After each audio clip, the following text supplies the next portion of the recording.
Thank you, Senator. First, let me commend you for this extraordinary and principled discussion that you have led along with Senator Blumenthal and Senator Booker. And I do have a question, and it stems really from some of the comments that I've received from the Superintendent of State Police in the state of Rhode Island, Colonel Stephen O'Donnell, a skilled professional. And what Colonel O'Donnell said, and it goes to one of the issues that Senator Whitehouse discussed, the access to high-capacity magazines for these assault weapons. Colonel O'Donnell said, I've yet to hear a viable argument of high-capacity magazines, what the purpose is. I have friends that are hunters. They use high-capacity weapons, but not magazines. You know, they have weapons that can, fire semi-automatically, but they don't need these magazines. They use several rounds to hunt, but they don't need 15, 30, and 45-round clips to hurt an animal. And is that the response that you're getting from some of your law enforcement professionals who deal every day with firearms and with are real experts? Yeah, that's the same response that we get, and I just reflect on one of my earlier responses to Senator Whitehouse that I've also heard fear in the wake of Sandy Hook from law enforcement about their ability to combat an individual who is staked out in a school or in a workplace that doesn't engage in a suicide mission, but then tries to confront and take on police, that if you have 30-round magazines, 100-round drums, that is very difficult to match from law enforcement's perspective. Yielding for additional questions. Well, Senator, you continually reference military-styled assault weapons, and frankly, I had the privilege of commanding paratroopers, and we were armed with M16s, which are AR-15 variants, military variants, and it was clear to us, and this was 30 years ago, these were military weapons. These were weapons that had were designed to mass fire, rapid fire, even in semi-automatic mode. These were not designed as other weapons for hunting. In fact, back in those days, we replaced the M14, which didn't have the same capabilities, much more accurate, because what they were looking for was just a sheer volume of fire that can inflict the most casualties possible, particularly in confined spaces, and either because of woods, because of jungle, or because you're in a building. And I think your points about military assault weapons are exactly the right point. And you've, again, like me, have heard this not only from law enforcement professionals, but also from military personnel about the nature of this weapon. And I think it's tragically instructive, Senator Reid, to think about what happened inside that school in Sandy Hook. There were 20 kids hit, and 20 kids died.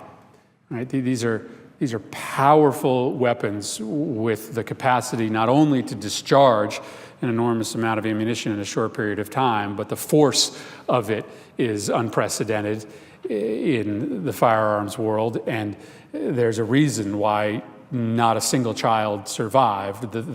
These are powerful killing machines that, as you said, were not designed for hunting. They were designed to kill as many people as possible, and that's why you see this epic rate of slaughter when they are used inside schools, inside nightclubs, inside churches. And the Senator also, I think, has commented, and I just want to reconfirm it, that it is that one of the characteristics of these weapons is even in a semi-automatic mode, there is a high rate of fire, and the velocity of the rounds are such is that they inflict extreme damage. And so even if it's in a semi-automatic mode, you have the ability to deliver devastating fire, and coupled with a large magazine, you can keep this fire up. The other point I just get recollection is that changing a magazine on one of these weapons is a matter of seconds. It is not a laborious task where you have to individually load rounds into the weapon. And that, too, I think, increases the lethality. And if, again, if the Senator would comment and concur, the essence, the transition of this weapon, by the adoption by the military, had a logical military purpose: increase the lethality of the weapons that we are giving to the soldiers, Marines, sailors, airmen of the United States. That's not, I don't think, what you and I would like to see in our civilian population, weapons that have a major rationale of increased lethality, not accuracy necessarily, not for skill in terms of marksmanship, but simply increased lethality. Is that the sense that you have of the? It is, Senator Reid, and you think about what we are doing today. These individuals who are contemplating lone wolf attacks, they are not building IEDs in their basement any longer. They're going to the store and buying assault weapons. And so we essentially are selling weapons to the enemy. We are selling weapons to the enemy, powerful military-style weapons. We're advertising them, and individuals who are contemplating these lone wolf attacks are buying them. And in fact, I've read quotes earlier today on the floor from terrorist operatives where they are calling on Americans to go purchase these weapons and turn them on civilians because it is so easy to get access to them. So this is a very deliberate tactic on behalf of these very dangerous international terrorist organizations. And that's one of the reasons why we think we have to wake up to the new reality of the threat of lone wolf attacks and change our laws. With the Senator yield again, so essentially what our adversaries are doing is exploiting loopholes in our law. And they're doing it very deliberately, very consciously. And we're, to date, standing by and letting them do that. They know where the weak points are. And the weak points are, not only can you get these assault weapons, but another point, if I could ask, you made the statement, is a significant number of weapons, these weapons are sold without even a background check, because they can be done through the internet, through gun show sales, et cetera. And we've taken this issue on before, and we've failed to address those issues too.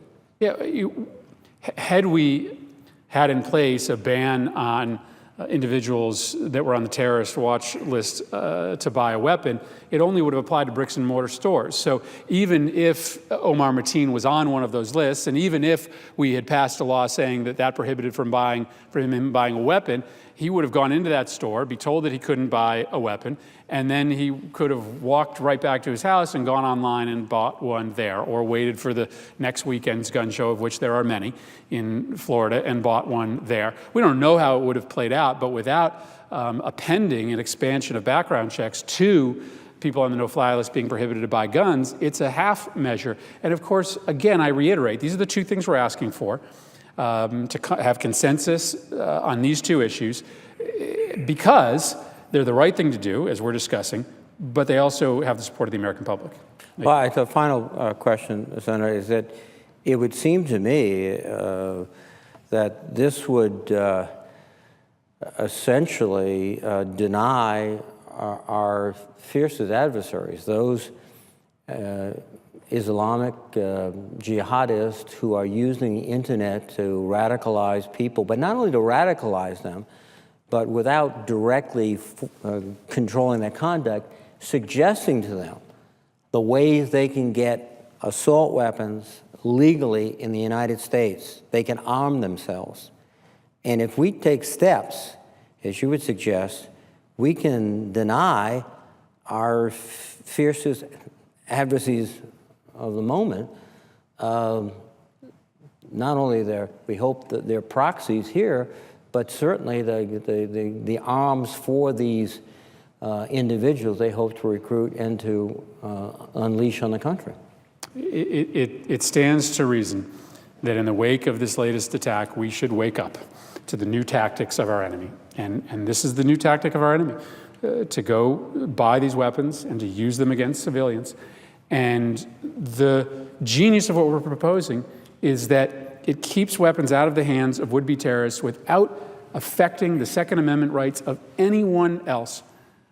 We're talking about such a small number of sales. Over the course of the year, we're talking about 200 some odd sales. Think about that. 200 some odd sales that would be affected, that would force someone to be denied a purchase of a weapon because they were on the terrorist watch list. And it stands to reason that we should accept the new tactics of these groups and amend our laws.